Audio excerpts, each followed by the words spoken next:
Good morning universe, good morning earth, good morning Katisti, and good morning Labrador.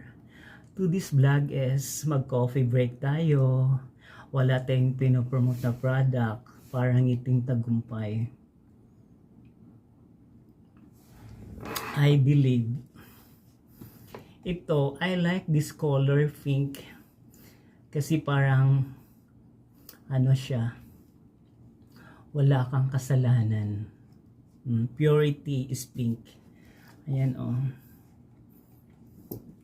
Kasi yung nagpunta kami sa Starbucks, nagpa-order ako ng ganito. Hindi ko yung lalagyan ng plastic kasi tinatapon. Ito, pwede mong gamitin ulit sa Starbucks. Ito yung gagamitin mo. Magpapa-Starbucks ka. Pero kung panay Starbucks ka, nakakasira pala yan ng ano, alam mo na. Ayan na. Starbucks na lalagyan. Pero